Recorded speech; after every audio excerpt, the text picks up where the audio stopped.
नमस्कार, आखाडामध्ये आपल्या सगळ्यांचं स्वागत. मी निखिला. आताची एक महत्त्वाची बातमी आपण पाहूयात. तर लष्कराकडून एक खुलासा करण्यात आलेला आहे. कुठलाही अधिकारी किंवा जवान बेपत्ता नाही असं लष्कराकडून सांगण्यात आलेलं आहे. गलवान खोऱ्यामध्ये जो काही भारत आणि चीनमध्ये संघर्ष निर्माण झाला त्यामध्ये काही अधिकारी आणि जवान हे बेपत्ता असल्याचं वृत्त आलं होतं. मात्र अशा प्रकारे कोणी अधिकारी किंवा जवान हे बेपत्ता नाहीत असं स्पष्टीकरण लष्कराकडून देण्यात आलेलं आहे. या झटापटीमध्ये भारताचे 20 जवान शहीद झालेले आहेत आणि 18 जवान हे जखमी देखील आहेत. मात्र प्रकृती सर्वांची स्थिर आहे. मात्र अजून कोणताही अधिकारी किंवा जवान बेपत्ता नाही असं वृत्त ANIनं दिलेलं आहे.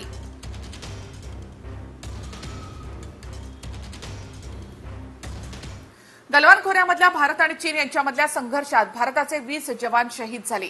आज या शहीद जवानांच्या पार्थिवावर अंत्यसंस्कार केले जात आहेत. तर दुसरीकडे देशभरात चीनच्या विरोधात संताप वाढत चाललेला आहे. चीनी वस्तू वापरायच्या नाहीत, फक्त स्वदेशी असा नारा या ठिकाणी दिला जातोय. आणि तसंच सरकारनं देखील आता चीनच्या आर्थिक नाड्या आवळण्यासाठी म्हणून काही करार रद्द केलेले आहेत. मात्र हे सगळे केल्यानंतर सुद्धा चीन वठणीवर येणार का? एक रिपोर्ट पाहूयात. जवानांवर भ्याड हल्ला करणाऱ्या चीन विरोधात देशभरात संताप. चीनच्या अर्थव्यवस्थेवर घाव, चीनी वस्तूंवर बहिष्कारास सुरुवात.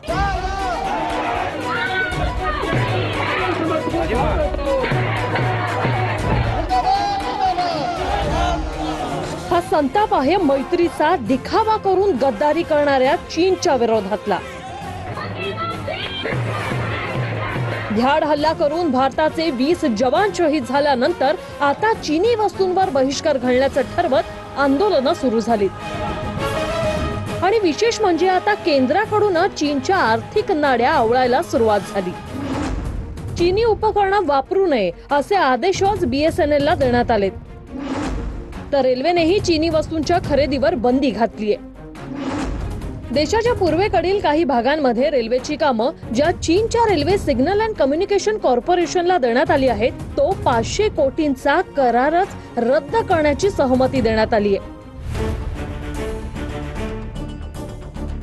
चीनला सर्वात मोठा झटका तर कन्फेडरेशन ऑफ ऑल इंडिया ट्रेडर्सनं दिलाय.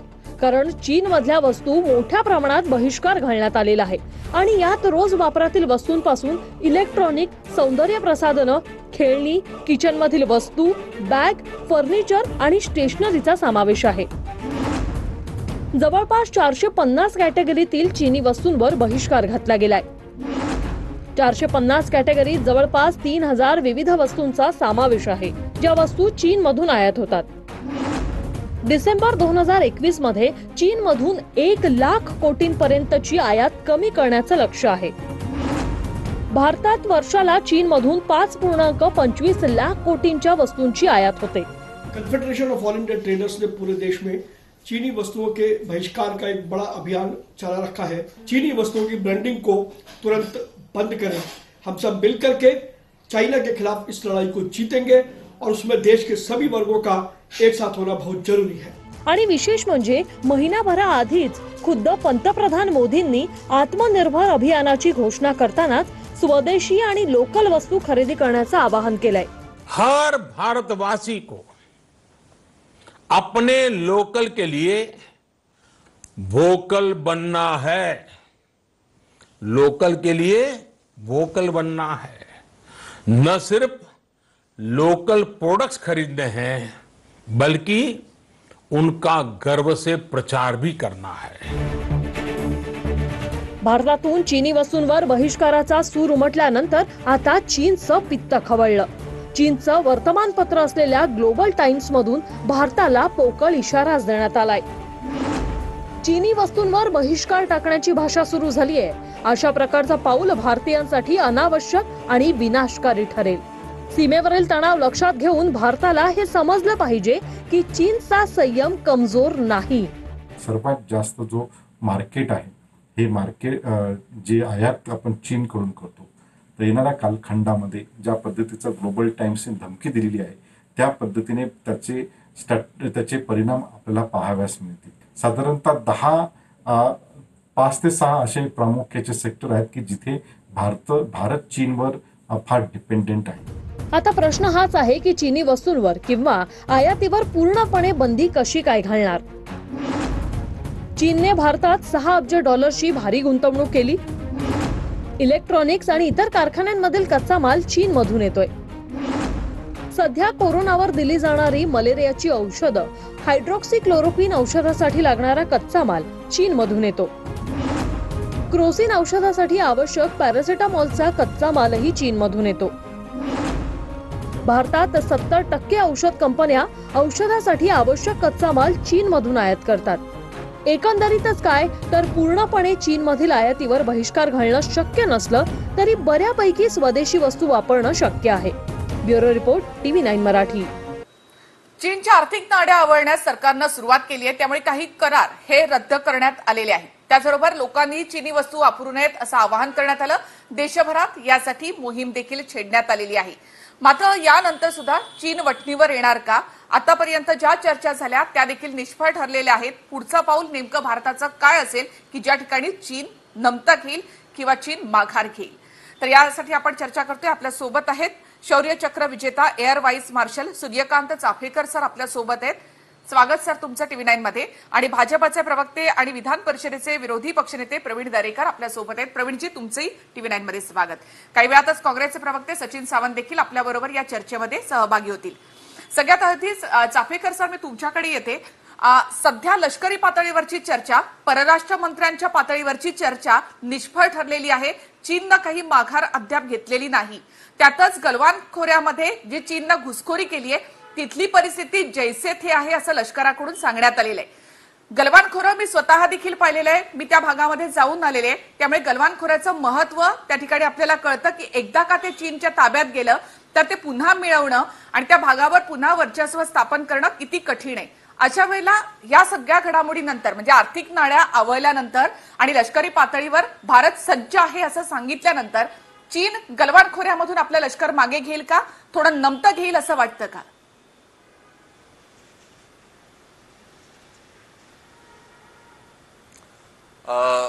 एक गोष्ट लक्षात घेतली पाहिजे की या भागात प्रत्यक्ष नियंत्रण रेषा ही अशी स्पष्ट अशी नाही आहे.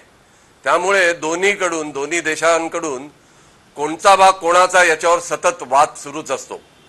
सध्या गलवान खोऱ्यात जे चाललं आहे त्यात असं म्हणण्यात येतं की जवळजवळ 2-2.5 किलोमीटर फक्त चीन समोर आलेला आहे आणि 6 जूनला झालेल्या वाटाघाटीत आणि बोलण्यात त्यांनी हे मान्य केलं होतं की ते मागे जातील, आपलं लष्कर घेऊन ते मागे जातील. परंतु हे मागे जात असतानाच सोमवारी रात्री अचानक त्यांनी मागे जाणं थांबवलं आणि तिथे ही झटापट घडली. ही झटापट झाल्यामुळे त्यानंतर जे आता तिथे दृश्य आहे त्याच्याकडे पाहून असं वाटतं की अजून बऱ्याचदा वाटाघाटी कराव्या लागतील, बोलणी करावी लागतील, त्यानंतरच ते लष्कर मागे जाईल. लष्कर मागे जाईल याच्यात काही शंका ठेवण्याची गरज नाही, ते जातीलच. परंतु या गोष्टीला थोडा वेळ लागणारच, कारण त्यांनाही आपलं लष्कर त्यांनी आणून तिथे उभं केलं आहे, त्याला मागे घेण्यात आता त्यांना थोडा वेळ तर द्यावा लागेलच. त्यामुळे वाटाघाटी थांबवणं हा उपाय नाही, तर वाटाघाटी आणि बोलणी सुरूच राहतील आणि ते मागे सरकतील याचा मला विश्वास आहे. जी नक्कीच. सचिन सावंत काँग्रेसचे प्रवक्ते आपल्या सोबत जोडले गेले. सचिनजी स्वागत तुमचं. दरेकरजी मी येते त्याआधी मला सचिन सावंत यांच्याकडे जायचंय. सचिन सावंत, याआधी विरोधी पक्षांनी सरकारवर टीकाही करून झालेली आहे की सरकार नेमकं काय करतं आम्हाला सांगत नाही. मात्र आता बैठक बोलावली आहे त्यामुळे विरोधी पक्षांचं समाधान झालेलं आहे असं आम्ही म्हणतो, कारण ममता बॅनर्जींनी समाधान व्यक्त केलेलं आहे. मात्र आता जे काही सरकारी पातळीवर जे करार रद्द झालेले आहेत किंवा तशी पावलं उचलली जात आहेत, तर काय वाटतं एवढं पुरेसं आहे? तुम्ही लक्षात घ्या की आपण ज्या वेळेला बोलत आहोत त्याच्या 2 महिन्या अगोदर पासून चीनी सैन्य हे भारताच्या भूमीवर आहे आणि भारताची भूमी त्यांनी व्याप्त केलेली आहे, लक्षात घेतलं पाहिजे. दुसरीकडे ज्या पद्धतीनं 1 महिन्यापासून सातत्यानं विरोधी पक्षाकडनं हा प्रश्न विचारला जातोय आणि हा साधा प्रश्न होता की चीनी सैन्यानं आपल्या देशामध्ये आले आहेत का, घुसखोरी केली आहे का. त्याचबरोबर त्या ठिकाणी दुसरा प्रश्न विचारला होता की जर केली असेल तर किती भूमी आपली व्याप्त केलेली आहे. एवढे साध्या प्रश्नाचं उत्तर त्यांनी गेले 1 महिना देणं टाळलेलं आहे. ना पंतप्रधानांनी दिलं. पंतप्रधानांनी याच्यावरती जाणीवपूर्वक मौन बाळगलेलं आहे. जे रक्षा मंत्री आहेत, संरक्षण मंत्री, तेही गप्प आहेत. मधल्या कालावधीमध्ये शेरोशायरी केली पण त्यांनी त्याचं उत्तर दिलं नाही आणि पळवाटा काढल्या. नंतर अचानकपणे आपल्याला जी काही माहिती मिळते ती रशियाकडनं मिळते आणि ट्रम्पकडनं माहिती मिळते. म्हणजे खऱ्या अर्थानं भारताचं सरकार त्याची जबाबदारी ही आहे की या देशासमोर एवढं मोठं जर संकट आलं असेल तर भारताच्या जनतेला त्यांनी विश्वासात घेतलं पाहिजे. परंतु ते न घेता आपल्याला जर माहिती ट्रम्प आणि पुतीनकडनं मिळत असेल तर ह्याच्याबद्दल काय बोललं पाहिजे. आणि त्याचबरोबर ज्यावेळेला विरोधी पक्ष या संदर्भामध्ये प्रश्न विचारतो तर त्याच्या संदर्भामध्ये ज्या पद्धतीचे बेजबाबदार उत्तर दिले जातात ते अत्यंत दुर्दैवाची आहे. आमचं एवढंच म्हणणं आहे की इतकं मोठ्या संकटामध्ये निश्चितपणे त्या ठिकाणी आम्ही तुमच्या पाठीशी आहोत. तुम्ही चीनच्या विरोधामध्ये कठोर कारवाई करा, पण ती कारवाई करताना दिसली पाहिजे. आता मी आपले जे आता पॅनलिस्ट आहेत मला दिसत नाहीयेत ना, परंतु त्यांनी आता त्यांचं वक्तव्य त्यांनी आपला विश्वास त्या ठिकाणी जो व्यक्त केला की हे परत जातील. आम्हाला देखील त्या दृष्टिकोनातून अशीच आशा आम्ही बाळगतो. परंतु हे लक्षात घ्या, हा विश्वास जो आहे तो तिथल्या लडाखच्या लोकांना देखील नाहीये ना त्या ठिकाणी आज भाजपच्या लोकांना देखील अरुणाचल प्रदेश मधल्या असेल तिथे नाहीये. याचं कारण असं आहे की पूर्वीपेक्षा ही वेगळ्या तयारीने आलेले आहेत आणि खऱ्या अर्थानं मोठ्या प्रमाणामध्ये त्यांनी जमवाजमव केलेली आहे. ज्या गरवाल ठिकाणी आपल्याला गरवाल व्हॅलीमध्ये ज्या पद्धतीचं हे जे काही झालं तिथं त्या ठिकाणी ज्या पद्धतीनं आता वक्तव्य आलंय चीनकडनं अधिकृतपणे की तो भाग हा आमचाच आहे म्हणून. खऱ्या अर्थानं या अगोदर कधीही तो गलवान व्हॅलीचा जो भाग आहे तो आपला कधी मानला नव्हता. त्या ठिकाणी कशा तऱ्हेचं डिस्प्यूट नव्हतं. परंतु या वेळेला तिथेही त्यांनी आल्या ज्या पद्धतीचं भूमिका घेतली ते आश्चर्यकारक आहे. आणि सगळ्यात महत्वाचं म्हणजे 2 महिने आतमध्ये येत असताना सरकार गप्प बसलं होतं का? सरकारला काही माहित नव्हतं का? आज लडाख मधल्या लोकांच्या त्या ठिकाणी माहिती जी येते की सातत्यानं ते मेल करून वेगवेगळ्या माध्यमातून सरकारला कळवण्याचा प्रयत्न करतायत की चीन या वेळेला आघाडी करते, ही वेगळी भूमिका आहे. ते त्या ठिकाणी लक्ष घालत नाहीत. आताही अरुणाचल प्रदेशमधल्या भाजपा नेत्यांनी सांगितलंय सरकारला की बॉर्डरवरती मोठ्या प्रमाणामध्ये जमवाजमव सैन्य करतायत चीनीचं. याचा अर्थ त्यांची मोठ्या प्रमाणामध्ये काहीतरी स्ट्रॅटेजी आहे आणि सरकार डोळे दाखवून गप्प बसलंय. सुरुवातीच्या काळामध्ये दुर्लक्ष केलं. प्रवीणजी, नाही, मला वाटतं अशा प्रकारच्या युद्धजन्य परिस्थितीमध्ये तरी राजकारण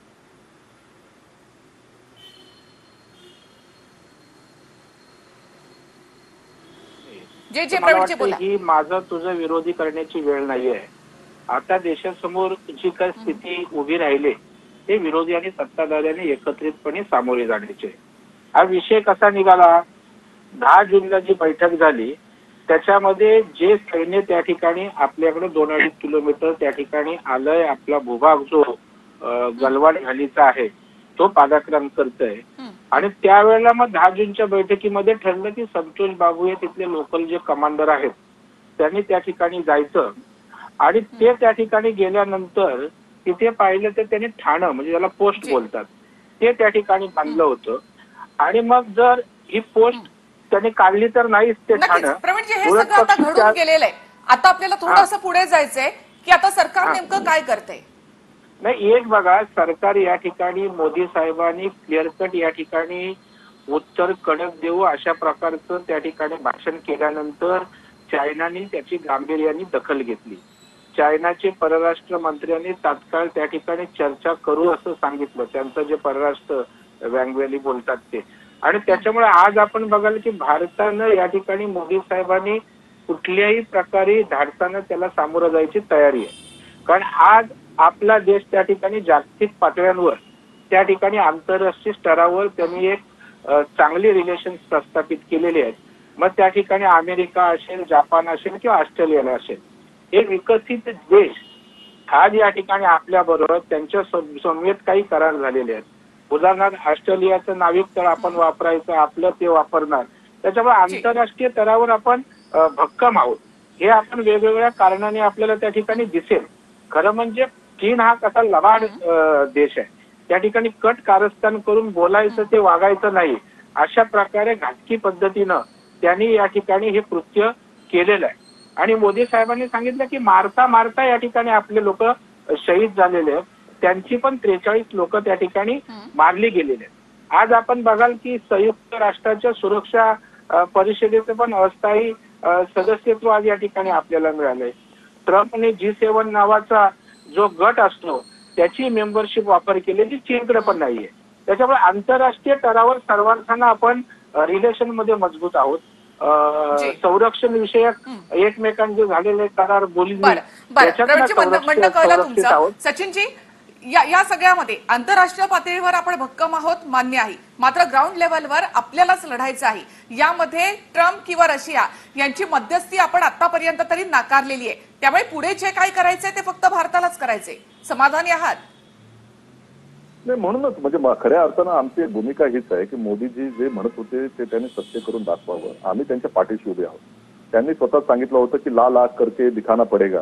तर आज आम्ही त्यांची अपेक्षा करतो की लाल आग करून दाखवा. परंतु 2 महिने झाले ते डोळे लपून त्या ठिकाणी आहेत, अशा तऱ्हेचं चित्र देशामध्ये दिसतंय. आजही 20 लोकांचं प्राण आपल्याकडे गेले. आता हा तो 43चा आकडा आहे, हा सोर्सेस मधनं येतोय. अधिकृतपणे ना आपल्या सरकारनं सांगितलेलं आहे, ना आर्मीनं सांगितलेलं आहे, ना चायनीज त्या ठिकाणी त्या आर्मीने सांगितलं आहे. कोणी ही सोर्सेस मधल्या बातम्या या सोडल्या जातात. आमचं एवढंच म्हणणं आहे की निश्चितपणे आमच्या सैन्याच्या शौर्यावरती आमचा पूर्ण विश्वास आहे. याच सैन्यानं अनेक लढाया या देशामध्ये जिंकलेल्या आहेत. लक्षात घ्या, ज्या पद्धतीनं आपण चीनला देखील 1967ला हरवलेला आहे, याच्यात काही शंका नाही. 1971चा जिंक घेतला, 1999ला देखील कारगिलमध्ये आपण जिंकलेलो आहोत. त्यामुळे सैन्याच्या शौर्यावरती विश्वास नाही. विषय असा आहे की या मागची जी भूमिका, जी ताकदपणा, जो ताकपणा सरकारचा असला पाहिजे तो दिसत नाहीये. आणि 2 महिने गाफील का राहिले, 20 लोकांचे प्राण का गेले, याचं उत्तर तर दिलं पाहिजे सरकारनं. बरं प्रवीणजी, लाल आखे दाखवणार का भारत सरकार आता चीनला? मी येते तुमच्याकडे. एक छोटासा ब्रेक इथे घेऊयात आणि लगेच परत येऊया. ब्रेक नंतर आपलं पुन्हा एकदा स्वागत. प्रवीणजी, ब्रेकवर जाण्यापूर्वी सचिन सावंतने म्हटलं होतं की तुम्ही आता चीनला लाल आखे दाखवणार का? ठोस निर्णय घेणार सरकार? 100% सरकार ठोस निर्णय घेत असल्याचं अनेक प्रसंगावरून आपल्याला पाहायला मिळेल. निखिला, आपण बघाल की त्या ठिकाणी लोखंड कमांडरना त्या ठिकाणी आदेश दिलेले आहेत की आपण त्या ठिकाणी वेळ आली तर त्या ठिकाणी फायरिंग करा, फ्री हँड त्या ठिकाणी दिलेला आहे. हवाई वायू दळ जी तिन्ही दल आहेत ती तैनात केलेली आहेत. जनरली SOP प्रमाणे जी सिस्टीम जी प्रोसिजरल ऑपरेशन असतं त्याच्याप्रमाणे ते परवानग्या मागायला लागतात. पण आज सांगितलेलं आहे की आला आपल्या अंगावर तर फायर करून टाका. आणि त्याच्यामुळे तशा प्रकारची व्यवस्था या ठिकाणी झालेली आहे. आपण जर बघाल तर सर्व बाजूने आपण कुठेही नमत नाही आहोत. आता आपल्याला बघाल की लेह ते दौलत बेग ओल्डी असा जो रस्ता 255 किलोमीटरचा सुरू आहे, त्याच्यावरून खरं म्हणजे त्यांच्याही पोटात दुखते की हा रस्ता थांबवा, अशा प्रकारची चायनाची अपेक्षा होती. परंतु आपण काय काम ते थांबवलेलं नाही. आजही 90% काम पूर्ण झालंय. ते काम आपण पुढे नेतोय. याचं कारण या ठिकाणी आपण त्या रस्त्यावर ना उद्या त्या ठिकाणी रणगाडी, तोफा, साधन सामुग्री त्या ठिकाणी आपण पोचवू शकणार आहे. आणि त्याच्यामुळे हे खरी दुखणी आहेत. त्यामुळे आपण बघाल की आपल्या बाजूनी एका बाजूला त्या ठिकाणी आपण पुढेच जातोय, कुठल्याही प्रकारचं घाबरत नाही, धाडसानं त्यांना दोन हात करायची 100% मोदींच्या नेतृत्वाखाली सरकारची तयारी आहे. आणि दुसऱ्या बाजूला त्या ठिकाणी आर्थिक नाकेबंदी करण्याचा प्रयत्न सुद्धा वेगवेगळ्या निर्णयाच्या माध्यमातून झालेला आपल्याला बघायला मिळेल. आपल्याला माहिती आहे की टेलिकॉम मिनिस्ट्रीने जे 4Gच्या अपग्रेडेशनसाठी जी उपकरणं त्या ठिकाणी घ्यायची होती त्या संदर्भात सुद्धा चायनाकडून घ्यायचे नाहीत अशा प्रकारचा निर्णय केला. रेल्वे कंत्राटाच्या बाबतीत आपण त्या ठिकाणी पाहिलं आणि त्याच्यामुळे वेगवेगळे आहेत आणि तसंच लष्कराला अधिकार सुद्धा दिले. सचिनजी, तुम्हाला बोलायचं मला माहितीये, मी येते तुमच्याकडे. मात्र चाफेकर सर आपल्या सोबत आहेत. चाफेकर सर, लाल आखे दाखवणं वगैरे हे शब्द राजकीय म्हणून ठीक आहेत, मात्र आता चीनच्या विरोधामध्ये आपण नेमकी काय पावलं उचलायला हवीत? आर्थिक नाड्या तर आवळल्या जातील, वेगवेगळे निर्णय घेतले जातील, मात्र लष्करी पातळीवर कशा प्रकारचं चित्र असेल?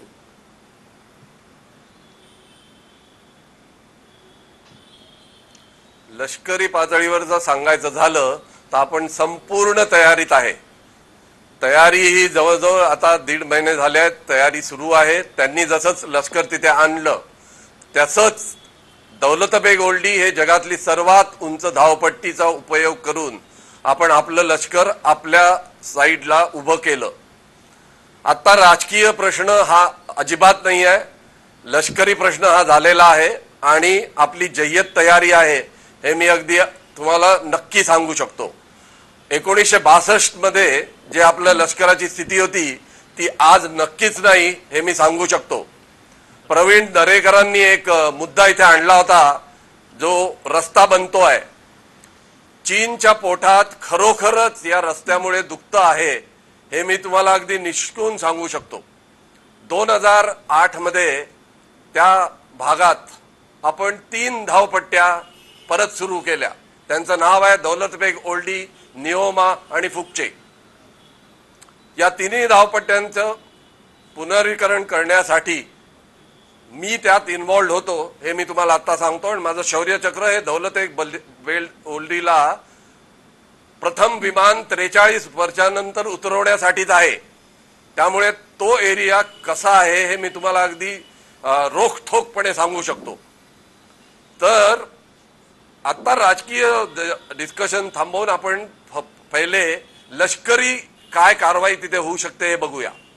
सर्वात प्रथम LAC आणि LOC हे का आहे हे आपण जाणून घेणं फार महत्वाचं आहे.